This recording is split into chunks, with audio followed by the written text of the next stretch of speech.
Salut tout le monde! Le mot cloud, on l'entend absolument partout, n'est-ce pas? Mais qu'est-ce que ça veut dire concrètement? Eh bien, c'est exactement ce qu'on va décortiquer ensemble. On va voir que ce concept est déjà bien plus présent dans notre quotidien qu'on ne l'imagine. Alors, voici notre feuille de route. D'abord, on pose les bases. Le cloud, c'est quoi au juste? Ensuite, on explorera les différents modèles de services, puis les types de déploiement. On parlera aussi, et c'est super important, des pièges à éviter. Et pour finir, on verra comment bien se lancer. Allez, on y va. Bon, c'est parti pour la première section. Qu'est-ce que c'est que ce fameux cloud?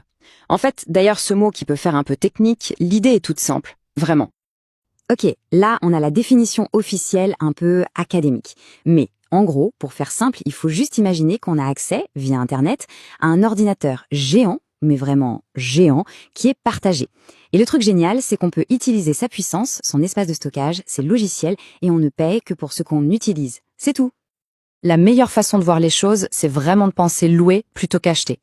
Au lieu de se ruiner en achetant des serveurs, de galérer à les installer et à les entretenir, ce qui coûte un bras et c'est compliqué, eh bien avec le cloud, on loue simplement la puissance dont on a besoin. Le gros avantage, c'est super flexible et ça s'adapte à la seconde près à nos besoins. Et le plus fou, c'est que le cloud, en fait, on l'utilise déjà tous les jours sans même y penser. Quand on regarde une série sur Netflix, c'est le cloud. Quand on envoie un mail avec Gmail, c'est le cloud. Quand on sauvegarde ses photos sur Dropbox, pareil, c'est le cloud. Toutes ces choses si banales reposent là-dessus. Parfait. Maintenant qu'on a compris le principe de base, voyons comment on peut louer ces services. Il y a 3 grandes familles, IaaS, PaaS et SaaS. Je sais, les acronymes ont l'air compliqués comme ça, mais vous allez voir, la logique derrière est hyper simple. Ce schéma est génial pour ça. Il montre tout de suite qui fait quoi.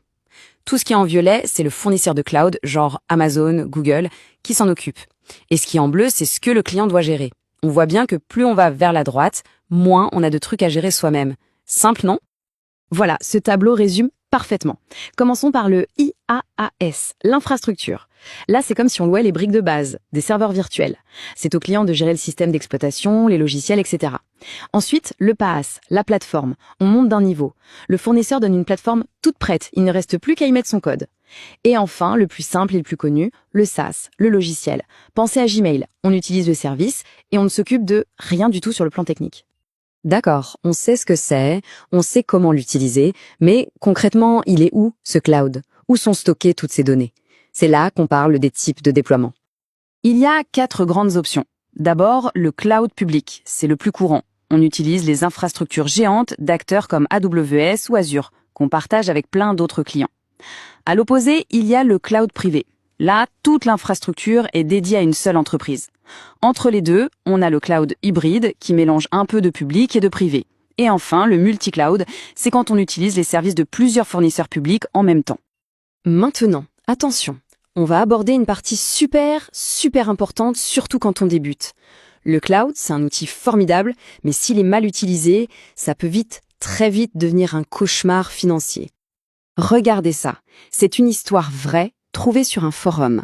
Un utilisateur s'est fait pirater son compte. L'attaquant, qu'est-ce qu'il a fait? Il a activé un service d'intelligence artificielle hyper puissant et en quelques jours, il a généré une facture astronomique. C'est l'exemple parfait du pire scénario possible. 181 000 $. Oui. Le chiffre fait froid dans le dos. Et il nous rappelle une chose essentielle, cette flexibilité incroyable du « on paye ce qu'on consomme », ça peut vite se retourner contre nous si le compte n'est pas blindé niveau sécurité ou si on ne surveille pas de très près sa consommation. Alors, comment on évite ça? Il y a 3 règles d'or à suivre, surtout au début.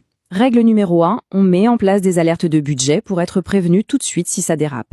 Règle numéro 2, la sécurité ce n'est pas négociable, l'authentification à plusieurs facteurs c'est la base.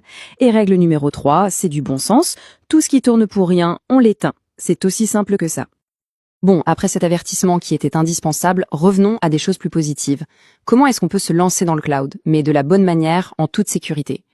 Déjà, il faut savoir qui sont les acteurs principaux.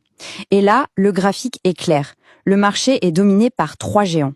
Il y a Amazon Web Services, plus connu sous le nom d'AWS, Microsoft Azure et Google Cloud. En général, quand on se lance, on commence par apprendre à utiliser l'un de ces 3-là. Et franchement, c'est le meilleur moment pour démarrer. C'est super accessible. Pourquoi? Parce que tous les grands fournisseurs proposent ce qu'ils appellent un free tier.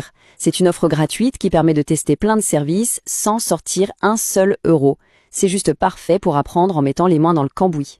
Concrètement, par où commencer? Eh bien, les offres gratuites d'AWS et Google Cloud sont un super point de départ. La plateforme Microsoft Learn est aussi une mine d'or avec des formations complètes. Et en dernier conseil, ne sous-estimez pas YouTube. Les chaînes officielles de ces fournisseurs regorgent de tutoriels gratuits et super bien faits.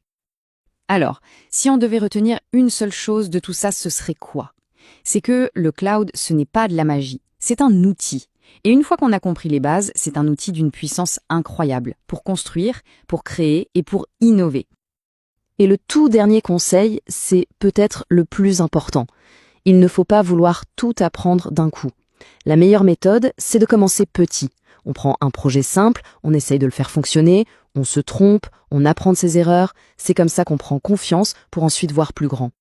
Voilà, les bases du cloud sont posées. Maintenant, la vraie question, c'est, avec un outil aussi puissant entre les mains, qu'est-ce qu'on va bien pouvoir construire? Les possibilités, elles, sont infinies.